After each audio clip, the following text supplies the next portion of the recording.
Hi, I'm Fred Turek. I'm here to teach you how to stay warm and comfortable camping out in the snow, as on a Boy Scout Klondike weekend on a Midwestern weekend. So here we go. Just to get ready for this, I camped out about 400 nights below freezing over 40 years, and some of that down to 40 below zero and 100 below zero, and read this many books and studied the math and science just to make sure we're giving you the right answers today. So here they are. There's a balance you're trying to do whenever you're dealing with trying to stay comfortable in the cold. You don't want to be too hot and you don't want to be too cold. The one thing that makes you cold is cold. So the colder it gets outside, the more you start tipping our balance here. There's two things that help make you warmer. One is insulation, which is clothing for today, and the second is activity. So the more the insulation, the more activity, the warmer you get. You can actually get too warm, get too hot, you start backing those off, and peel off layers of clothing or open them up and ventilate them, and or cut down on your activity. And then when you get a little too cold, start getting higher activity and higher amounts of insulation. Now, say, what is insulation? I'm going to show you the main material that's all these consist of that insulates. Here it is. It's air. Basically trapped dead airspace. It needs thickness to hold air, so if there's no thickness, there's no insulation. Generally speaking, the thicker it is, the more the insulation value. Simple as that. The main thing that takes away insulation value is water. Two materials that are very vulnerable to this are cotton and down. So you generally try to minimize the use of cotton, and down you make sure you keep it dry whenever you use it. The other thing about planning for a trip is to think about a few variables on the nature of the trip and equipment that you're going to have. For example, what's the weather going to be like? Do you know? If not, you have to plan for a wider range of possibilities. Second, are we trying to deal with low-cost gear, or are we going with very specialized, more expensive, but maybe lighter weight gear? Next, is this a light, medium, or heavyweight type of activity? Lightweight might be backpacking or mountaineering. Medium weight might be sledding, canoeing. Heavyweight might be where the cars are nearby. For this training here, we're leaning towards a little heavier, medium and heavier weight. Are you going to be dealing in walking in water and that types of a thing? Do you have special activities where you might need special shoes for snowshoeing or skiing, that types of a thing? So there's a lot of things you're adapting to in your planning ahead of time. That said, let's start talking about some of the different clothing ideas. We're going to work our way from head to toe, but first we're going to mention the one kind of gear that often people forget on a winter trip, unless you've ruled it out by checking the weather, is rain gear. It can rain almost any day of the year in the Midwest. Get gear that's large enough to put a few layers of clothing underneath. We'll turn this over to my assistant here. And then we're going to work from head to toe. We'll start with our head. The head is an area that dumps out heat even when it doesn't feel cold. So if you're trying to keep your body warm, make sure you cover your warmest. My hat might be one like this. This is a bomber cap, windproof ear flaps. In the middle is what I prefer, which is knit hats. Make sure you have them down low enough to cover your ears. If it's cold out, I use two of them, like this. Now I mentioned there's three ways to get cold. One is if your overall body gets cold. The second is your fingers and toes can get cold.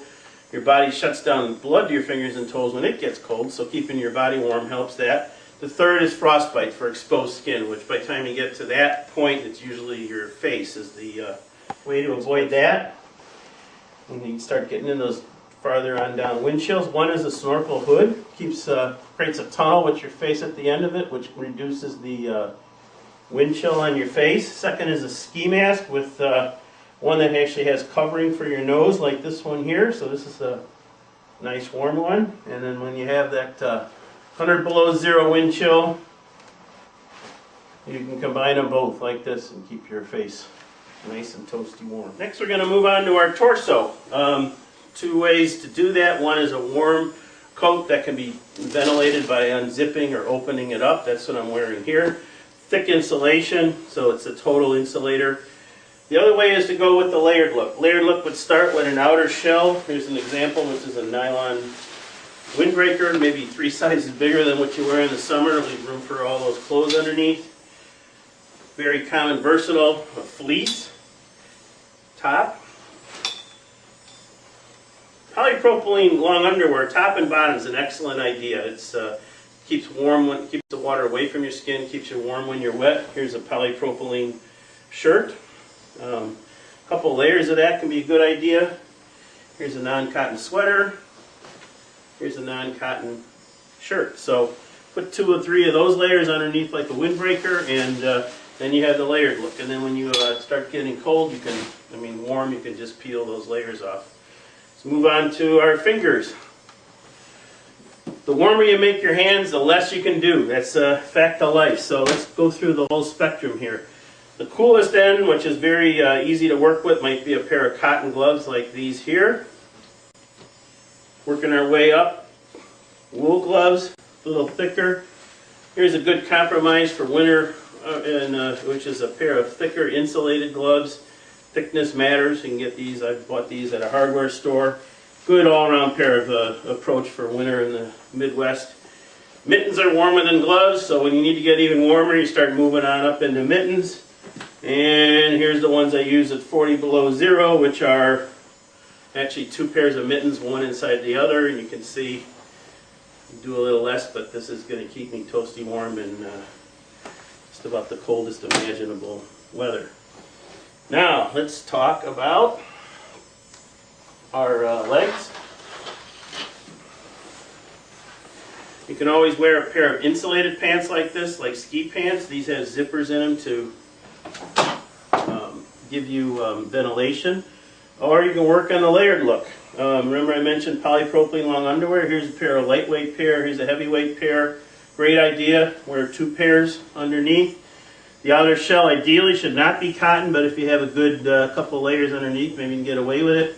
Better to have some non-cotton pants. Here's a pair of Army surplus wool pants. Great idea. Your legs are another part of your body that dumps out heat even when they don't feel cold. So even if your legs don't feel cold, make sure you cover them up well enough in order to keep your overall body warm. Now let's talk about feet. That's another tough area. Most common mistake people make is to try to use their summer shoes. If your summer shoes just fit right there, that means there's no extra space. There's no extra space for insulation. So jamming socks in there will not create more insulation. It'll probably just cut off the blood to your feet. But take the same shoes, move 2 sizes up. And when you got room for 2-3 pairs of non-cotton socks, well, that's one area never use cotton is for socks because your feet always get damp and then it'll lose their insulation value. Any type of other type like wool, acrylic, any basically synthetic is a nice way to handle your socks. There's also insulated boots. Here's an example of a shoe pack or Sorel type, which is a trade name. Bottoms are rubber in case you got to be in water. They have thick felt liners, so it's a large amount of insulation.